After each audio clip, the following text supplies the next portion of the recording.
যে ধর্ম যদি উপেক্ষিত হয় তাহলে রাষ্ট্র কেন দুর্বল হবে?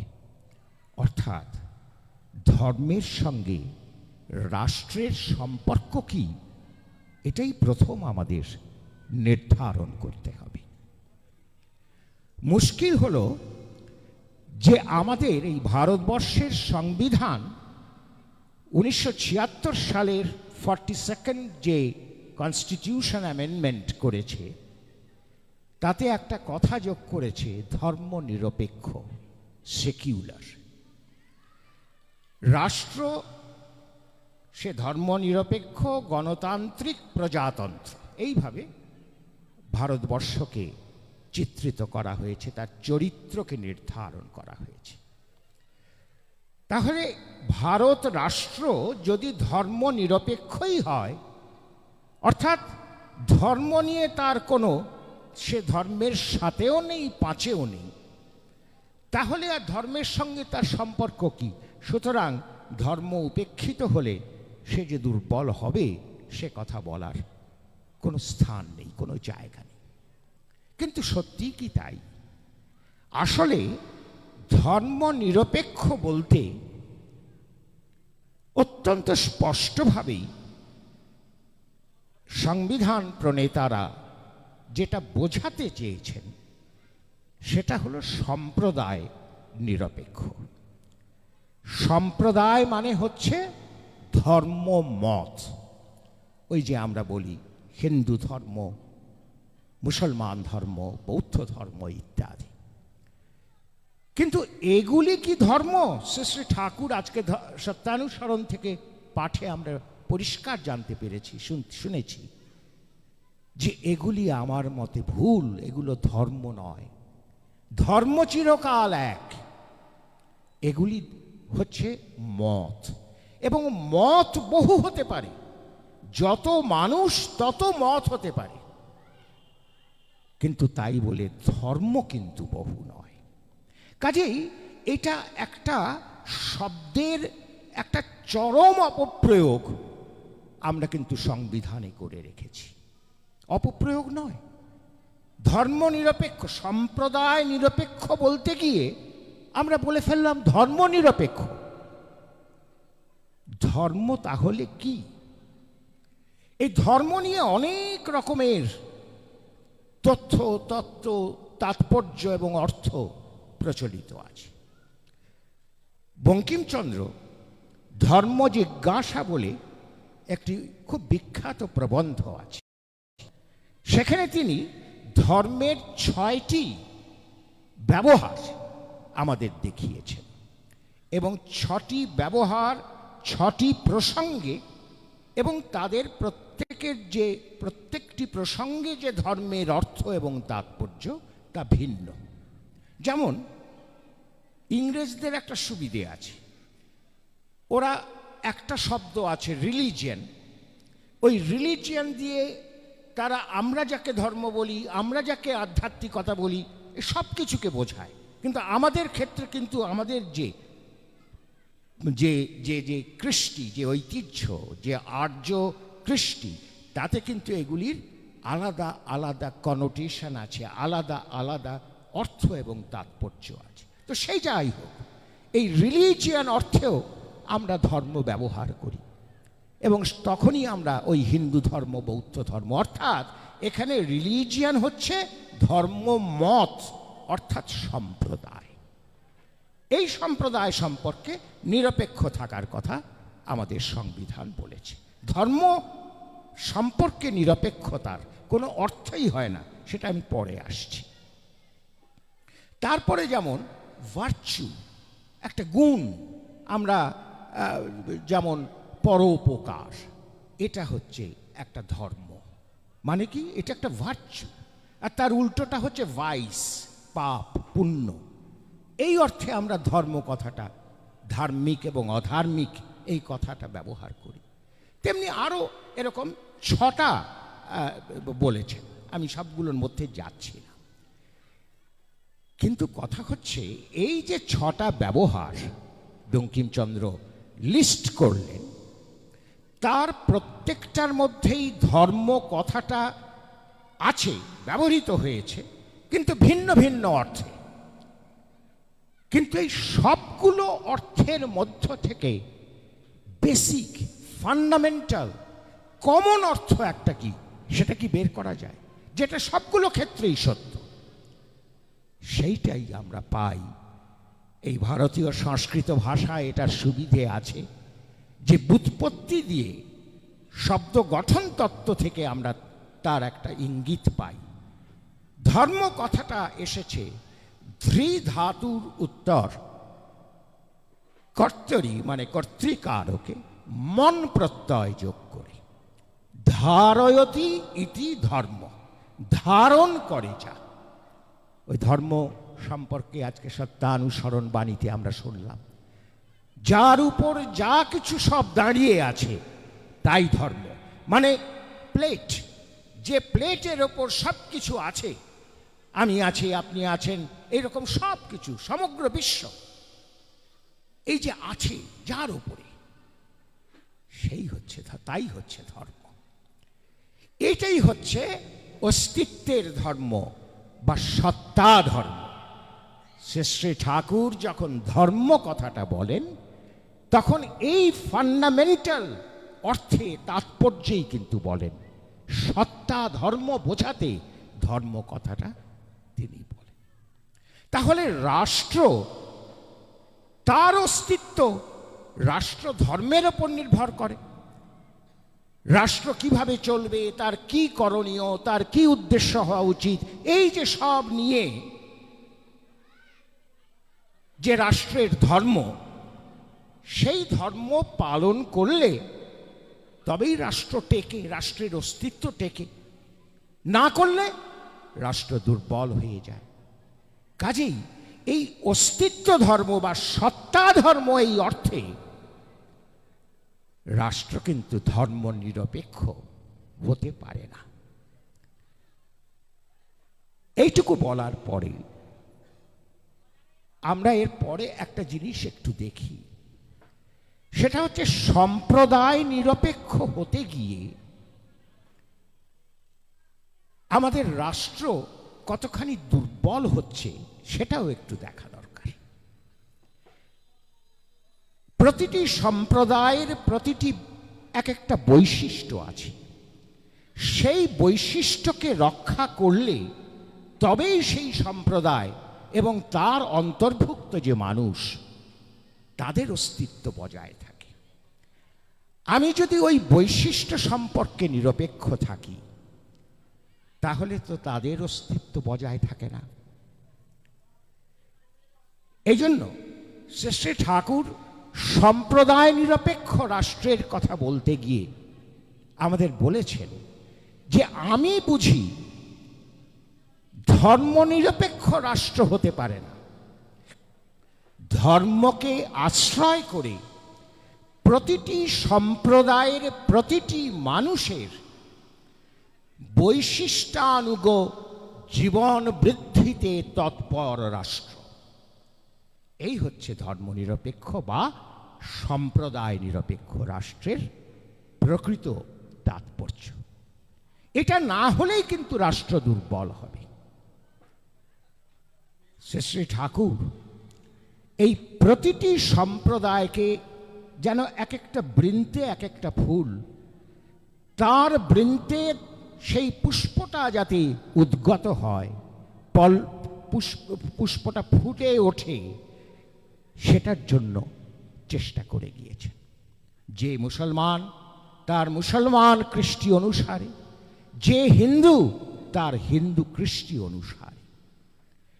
এবং সেই জন্য যখন 1940s সময়, মানে তখনও দেশভাগের অনেকটা সময় বাকি, এবং তখনও এই হিন্দু মুসলমান এই যে একটা বিরাট বিদ্বেষ এবং বিদ্রোহ, সেটা শুরু হয়নি।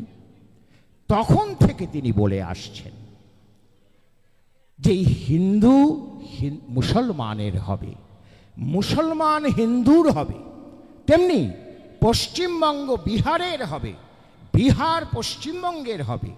এইভাবে সবাই যদি সবার না হয় তাহলে কিন্তু অস্তিত্ব টেকানো যাবে না। আজকে আমরা সেটাই কিন্তু দেখছি। আমরা কেউ কারো নই, আমরা শুধু সাম্প্রদায়িকভাবে কেউ কারো নই তা নই, রাজ্যে রাজ্যে আমাদের কোনো কমন ইন্টারেস্ট, বিহারকে বাঁচিয়ে রাখা যে আমার ইন্টারেস্ট, আমার স্বার্থে প্রয়োজন, এগুলি হচ্ছে ধর্মের কথা। আমরা বুঝতে পারছি না। আরে বাবা, অত বড় জায়গায় যাব কেন? আমরা ভাইয়ে ভাইয়ে একসঙ্গে কোনো কমন ইন্টারেস্ট বোধ করতে পারছি না।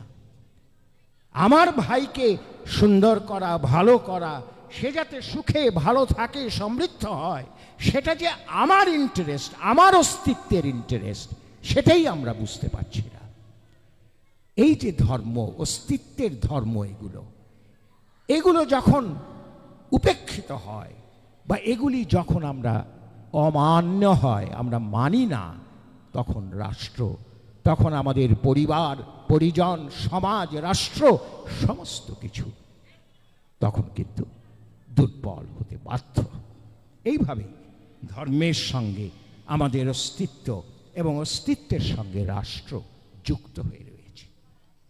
আসুন, রাষ্ট্রধর্ম বা রাজার ধর্ম, প্রাচীনকালে রাজাই ছিলেন রাষ্ট্রের প্রতিভূ।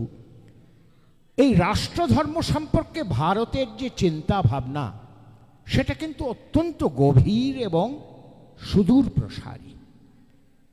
আমরা সাহিত্যে, ধর্মশাস্ত্রে এবং ইতিহাস তথা রামায়ণ, মহাভারত, মহাকাব্যে সর্বত্র এই রাষ্ট্রচিন্তা বা রাজধর্ম আমার অদ্ভুত লাগে যে ভারতের ঐতিহ্যের মধ্যে ধর্ম কথাটা এত গুরুত্বপূর্ণ।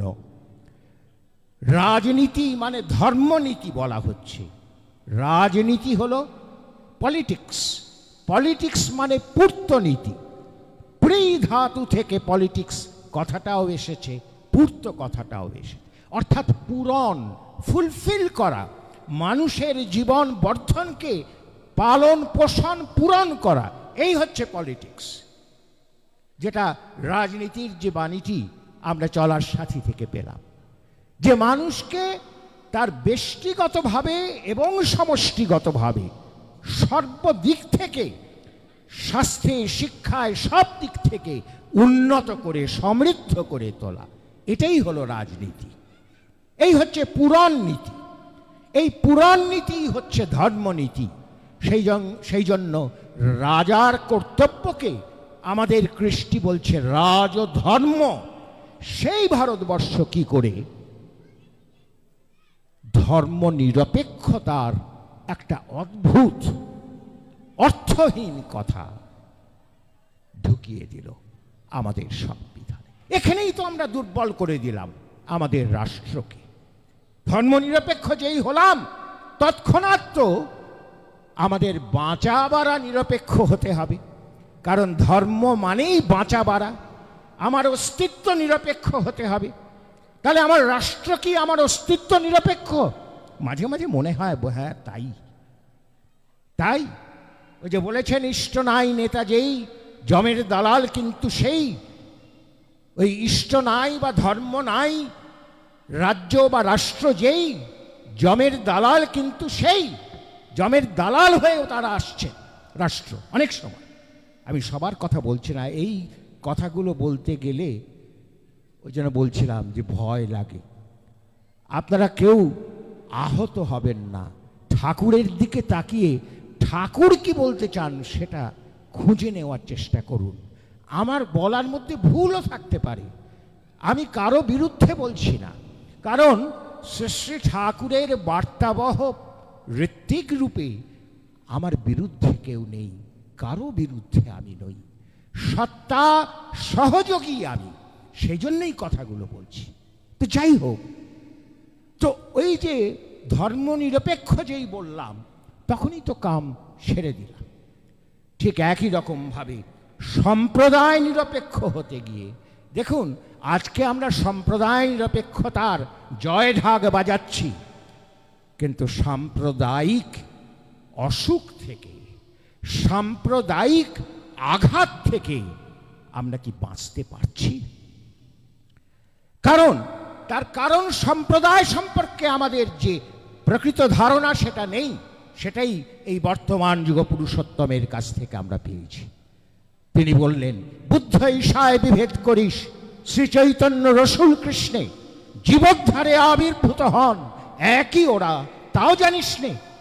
এই যে তাঁরা এসেছেন বারে বারে, তাঁরা এক, এবং তাঁরা এক কথা বলেছেন, তাঁরা এক ও বার্তাবাহী। কিসের বার্তা? সেই ধর্মের বার্তা। ওই যে ধর্মের কথা আমরা প্রথমে বলতে চেষ্টা করলাম, যে ধারণাত ধর্ম, আমার অস্তিত্বের ধর্ম, সত্তার ধর্ম, এই এক ধর্মের কথা, যার মধ্যে কোনো বিভেদ নেই, বিচ্ছেদ নেই, দুই নেই, এক, সেই কথা তারা প্রত্যেকে বলেছে। তাহলে তাদের কাছ থেকে উদ্ভূত, তাদের জীবন থেকে উদ্ভূত, তাদের বাণী থেকে উদ্ভূত যে সম্প্রদায়, তাদের মধ্যে কি কোনো মৌলিক কোনো বিরোধ থাকতে পারে? বৈচিত্র্য থাকতে পারে। মুসলমানদের এক রকমের প্রার্থনা বিধি, হিন্দুদের এক রকমের প্রার্থনা বিধি, সেটা মান্য করতে হবে। কিন্তু প্রার্থনা তারা করছেন সেই এক ঈশ্বর বা আল্লাহ বা খোদার কাছে, আর প্রণাম জানাচ্ছেন সেই আল্লাহর রসুল বা ঈশ্বরের পুরুষোত্তম অবতার তার কাছে। কাজে এই তো সর্বত্র সবকিছু এক। এটা যদি আজকে আমরা না বুঝি, তাহলে কিন্তু ধর্মনিরপেক্ষতা দিয়ে আমরা আমাদের বাঁচাতে পারবো না। বোঝার সময় এসেছে। এখন আমরা যে পরিস্থিতিতে এসে দাঁড়িয়েছি, সেখানে কিন্তু দুধ কা দুধ পানি কা পানি করে নিতে হবে, নাহলে ভবিষ্যতে কিন্তু আমরা কেউ বাঁচব না। এটা পরিষ্কার জেনে রাখা দরকার। সেখানে কুমার চন্দ্রাপীড়ের রাজ্যাভিষেক সমাগত, এবং সচিব সুকনাস তাকে কিছু উপদেশ দিচ্ছেন। এই উপদেশগুলো একটু স্থির হয়ে শুনুন, আর বর্তমান যুগের সঙ্গে পরিপ্রেক্ষিতে একটু মিলিয়ে দেখুন, বেশ মজা পাবেন। একই রকমের। সুকনাস বলছেন, কুমার চন্দ্রাপীড়, তুমি সকল শাস্ত্রই অধ্যয়ন করিয়াছ এবং তোমার অজানা বিষয় কিছুই নাই। তুমি উপদেশের উৎকৃষ্ট পাত্র। তাহা ছাড়া রাজাদের উপদেশটাও বিরল, কারণ প্রায় সকল লোকই ভয়ে প্রতিশব্দের ন্যায় রাজবচনের অনুগমনই করিয়া থাকে। কেউ নিজের স্বাধীন মতামত রাজা বা নেতা তাকে জানান না। নেতা যা বলেন তাই হাজি হাজি করে। উদ্দাম দর্পরূপ শোথ রোগে রাজাদের কর্ণবিবর আবৃত হইয়া থাকে। অতএব কেহ উপদেশ দানে প্রবৃত্ত হইলেও তাহারা তাহা শুনিতে পান না। শুনিতে পাইলেও হস্তির ন্যায় নেত্র সংকুচিত করিয়া সেই উপদেশ ও উপদেশটাকে অবজ্ঞা করিয়া থাকেন। নিজেদের অভিজ্ঞতা দিয়ে বিচার করুন। অহংকার দাহজনিত মূর্ছায় তাহারা সদসদ বিবেক শূন্য, ধনাভিমানে উন্মত্ত এবং বিষয় বিষবিকারে তন্দ্রাচ্ছন্ন হইয়া পড়েন। কে? রাজা বা নেতা। নেত্র রোগগ্রস্ত ব্যক্তি যেমন দূরের বস্তু দেখিতে পান না, রাজারাও তেমনি অদূরদর্শী। এই এখন কিসে লাভ, কিসে ভোটটা পাবো, সেইভাবে আমার যা কিছু স্ট্র্যাটেজি যে সব কিছু তৈরি করছে। অদূর ভবিষ্যতে কি হবে তা তারা ভাবেন না। একটা উদাহরণ দিই। এই যে ধর্ম যখনই বিঘ্নিত হয়, কিভাবে দুর্বল হয় রাষ্ট্র। এই যে যখন ডাইভোর্স, বিবাহ বিচ্ছেদ,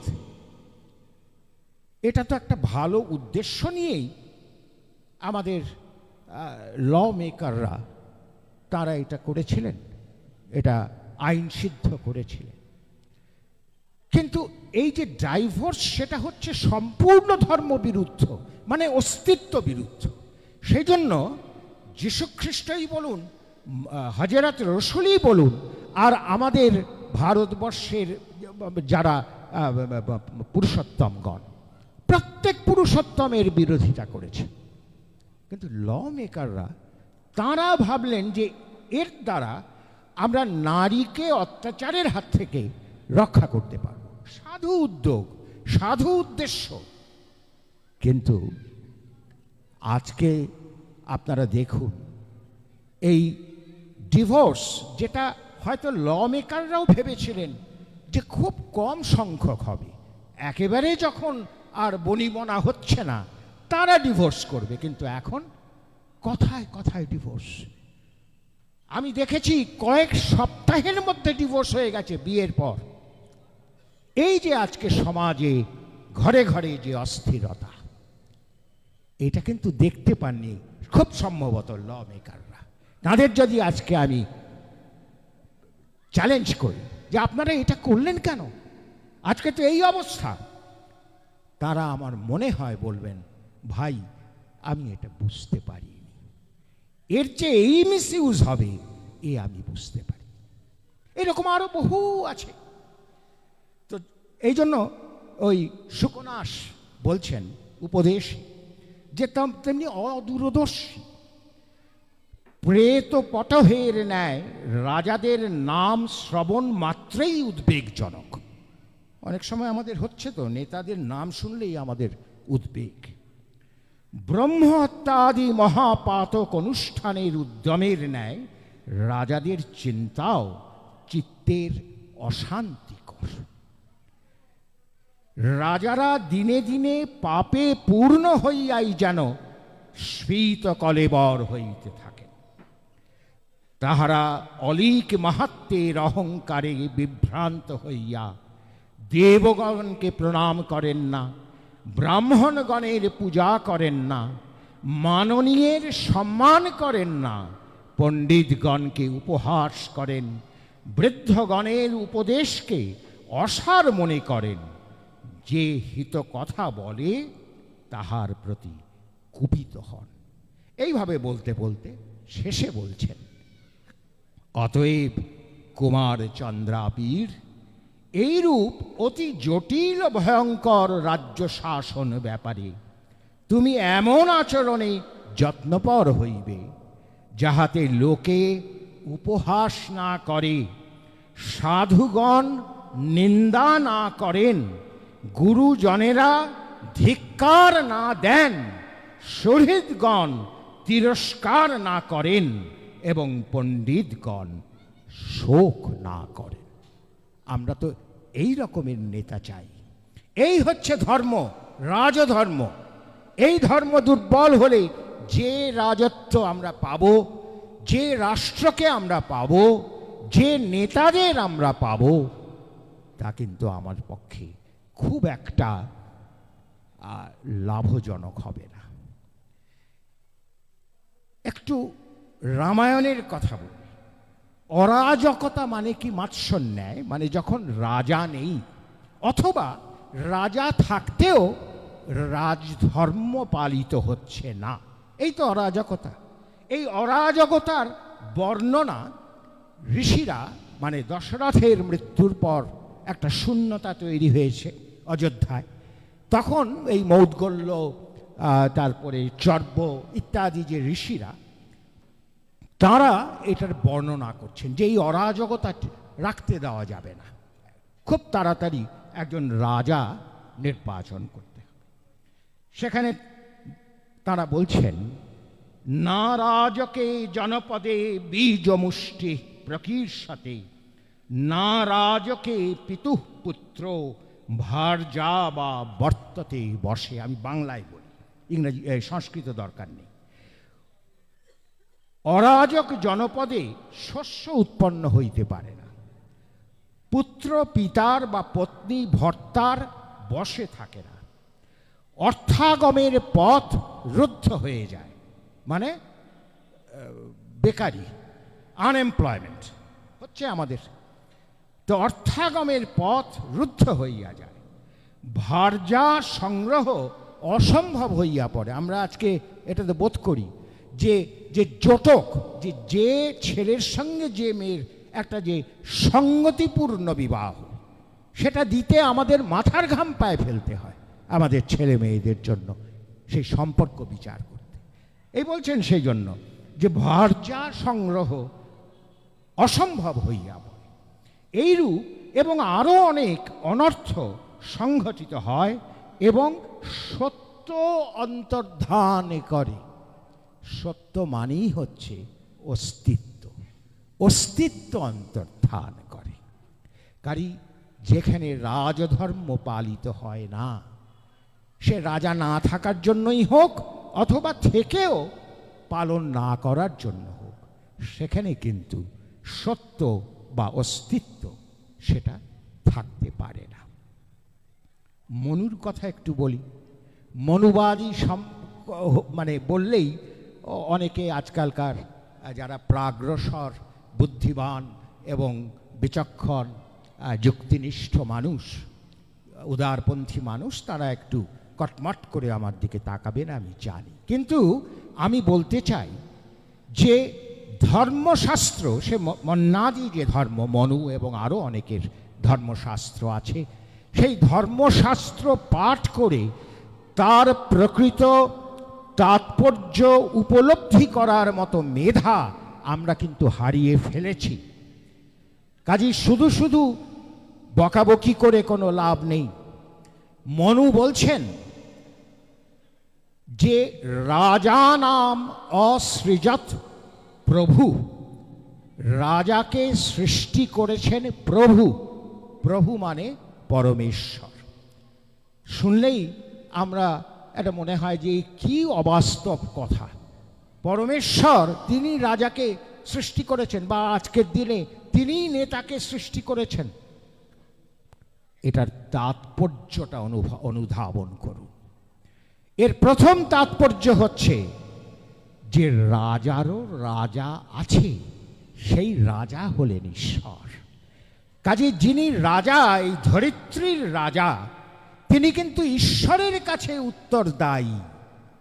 আমরা আজকের নেতারা বলেন না জনতা জনার্দন, ও বললে শুধু হবে না, জনতার কাছে আমি উত্তরদায়ী শুধু বলেন। কিন্তু আমাদের রাজধর্ম বলছে রাজাকে ঈশ্বরের কাছে উত্তরদায়ী হতে হবে। এই হচ্ছে প্রথম তাৎপর্য। আর দ্বিতীয় তাৎপর্য যে পুত্র যেমন পিতার প্রতিবিম্ব, তেমনি রাজা ঈশ্বরের প্রতিবিম্ব। ঈশ্বরের যে ধারণ পালনী সম্বেগ, তারই বাস্তব মূর্তি হচ্ছেন রাজা। কাজে রাজার দায়িত্ব এবং কর্তব্য কতখানি, এই রাজা নাম অসৃজত প্রভু, এই কথার মধ্য দিয়ে মনু বলে দিলেন। এটা তো মেনে নিতে আমাদের কোনো অসুবিধে হবার কথা নয়। মনু বলেছেন বলেই ত্যাগ করার কোনো প্রয়োজন নেই। মনু আরো বলেছেন যে রাজা তিনি অগ্নি, অর্ক মানে সূর্য, বায়ু, বরুণ, চন্দ্র, পৃথিবী ইত্যাদির যে তেজ বৃত্ত তা আচরণ করবেন। অদ্ভুত কথা। অগ্নির যে কাজ সেটা করবেন। এটা তো শুনলে মনে হয় না অলিক, তাৎপর্যটা খুঁজে দেখুন। সূর্য যেমন সে তাপ বিকিরণ করে সমস্ত জল শোষণ করে নেয়, রাজা তেমনি ভাবে প্রজাদের কাছ থেকে ধীরে ধীরে কর গ্রহণ করবেন। বায়ু যেমন সর্বত্র প্রাণে প্রাণে ছড়িয়ে পড়ে, রাজা তেমনি ঘরে ঘরে তার চর মানে তাদের সংবাদ গ্রহণের ব্যবস্থা করবে। তেমনি যম যেমন সকলকে নিয়ন্ত্রণ করেন, রাজাও তেমনি মিত্র অমিত্র সকলকে নিয়ন্ত্রণ করবে। এইভাবে এটা বলার একটা কায়দা, এটা প্রাচীন ভারতবর্ষে এইভাবে বলতো, তাতে কোনো দোষ নেই। আসলটা দেখতে হবে তাৎপর্য, রাজার কাজটা কি, সে বিষয়ে কি বলছেন। এইগুলি হচ্ছে কাজ, এই হচ্ছে রাজার ধর্ম। এইগুলি যদি উপেক্ষিত হয় তাহলে কিন্তু বিপদ। তো এইভাবেই আমরা প্রাচীন ভারতে দেখলাম। নবীন ভারতে সংক্ষেপে একটু বলি, শ্রী ঠাকুরের কথা পরবর্তী বক্তাগণ আরও বিশদে বলবেন। এখনকার যুগে এসে গেল কি গণতন্ত্র, মানে গণতন্ত্র, গণ বা জন তারা নির্দিষ্ট করবে নেতা, কিন্তু যারা নির্দিষ্ট করছেন তারা কি অস্তিত্বর বিজ্ঞান অর্থাৎ ধর্ম বিজ্ঞানটা জেনেছেন? সেটা জানতে গেলে প্রথমেই হতে হয় সুকেন্দ্রিক, অর্থাৎ ইষ্টে দীক্ষিত হয়ে, ইষ্টচরণে সমর্পিত হয়ে তাদের জীবন বর্ধনের তপস্যা করতে হয়। তখন তারা বুঝতে পারবেন যে কোন নেতা তাদের এই ধর্মকে বা অস্তিত্বকে এগিয়ে নিয়ে যেতে পারবে। না হলে তো ওই যে ডোল অর্থনীতি বলে, কিছু কিছু দাও এবং ভোটের আগে সেই দেওয়ার পরিমাণ দেখবেন বেড়ে যায়। যেই দেওয়া হলো অমনি আমি তার তাবেদার হয়ে গেলাম, সেই দলের বা সেই নেতার। এইভাবে আমার যে বৃত্তি প্রবৃত্তিকে উস্কে দিয়ে আমার ভোটটা কিন্তু আদায় করা হচ্ছে। এই হচ্ছে গণতন্ত্রের অসুবিধা। ঠাকুর বলছেন যে ওই যে ধর্মবিজ্ঞান, সেটা ধর্মমূর্ত হয়েছে যার মধ্যে, বর্তমান যুগ পুরুষোত্তম, সেই তাঁর কাছ থেকে তাতে একনিষ্ঠ হয়ে আগে আমাকে জানতে হবে। এবং এই ধর্মবিজ্ঞান কিন্তু ডেমোক্রেটিক নয়, এটা অটোক্র্যাটিক। এই যে সমগ্র বিশ্বে প্রাণ এই পৃথিবীতে আছে, এখন পর্যন্ত আর কোথাও পাওয়া যায়নি। দেখা যাচ্ছে, বিজ্ঞানীরা দেখেছেন যে কতগুলো ধ্রুবক, প্লাঙ্কের ধ্রুবক, মহাকর্ষ ধ্রুবক, এইরকম কতগুলো ধ্রুবক আছে যেগুলো নির্দিষ্ট, সেগুলোর কোনো মানে ট্রেড অফ হয় না, সেখানে কোনো ডেমোক্রেসি চলে না। সেগুলো যদি একটু অন্যরকম হতো তাহলে আমাদের পৃথিবীতেও প্রাণ থাকতো না। এই হচ্ছে অস্তিত্বের বিজ্ঞান। এই অস্তিত্বের বিজ্ঞান হচ্ছে নৈসর্গিক বিজ্ঞান, প্রকৃতির বিজ্ঞান। সেখানে আমাদের হাত চলে না, সেটা সম্পূর্ণভাবে একটা অটোক্র্যাটিক ওয়ার্ল্ড। সেই ওয়ার্ল্ডের তত্ত্ব, সেই ওয়ার্ল্ডের বিজ্ঞান জানাতে পারেন একমাত্র বর্তমান যুগ পুরুষোত্তম। তার কাছ থেকে যদি এটা আমরা জানতে পারি, জেনে যখন সমস্ত দেশবাসী তার জীবন বর্ধনের পথে উৎফুল্ল হয়ে উঠবে, তখনই তৈরি হবে ঠাকুরের ভাষায় ডেমোক্রেটিক অটোক্রেসি। ডেমোক্রেসি শুধু হলে কিন্তু সর্বনাশ, কারণ ডেমোক্রেসির মধ্যে থাকবে কি আমার বৃত্তি প্রবৃত্তির প্ররোচনা। কাজে অটোক্রেসি অর্থাৎ সেই যে বিভু, সেই যে ধারণ পালন সম্বেক সিদ্ধ ঈশ্বরের অটোক্রেসি, যা এই পৃথিবীতে মূর্ত হয়ে ওঠে পুরুষোত্তমের মাধ্যমে, সেই অটোক্রেসিকে গ্রহণ করে যদি সমস্ত দেশবাসী, সবাই জনগণ যদি উৎফুল্ল হয়ে নিজের ও পরের, ওই যে কথা আমরা চলার সাথী থেকে পেলাম, ব্যক্তিগতভাবে ও সমষ্টিগতভাবে যদি আমরা এক সঙ্গে আমার সত্তা বর্ধনায় যদি নিয়োজিত হতে পারি, তাহলে তো সেটা ডেমোক্রেসি হলো, কিন্তু তার মূলে আছে কিন্তু অটোক্রেসি, ডেমোক্রেটিক অটোক্রেসি। আরও অনেক কথা আছে, আমি আর দীর্ঘ করব না। আমার একটাই শুধু বক্তব্য, যে আমাদের প্রত্যেকের জীবনে কিভাবে চলব, আমাদের পরিবারগুলোকে কিভাবে তৈরি করব, আমাদের সমাজকে কোন পথে এগিয়ে নেব এবং আমাদের রাষ্ট্রকে কোন দিকে চালিত করব। আজকের যুগে তো প্রত্যেক ব্যক্তিরই মূল্য অপরিসীম। সুতরাং আমরা যতজন ওই বর্তমান যুগ পুরুষোত্তমের পদতলে এসে সমবেত হয়ে জুড়ে মুড়ে থাকতে পারবো এবং তাকে অনুসরণ করতে পারবো, ততটাই কিন্তু আমরা বাঁচতে পারবো।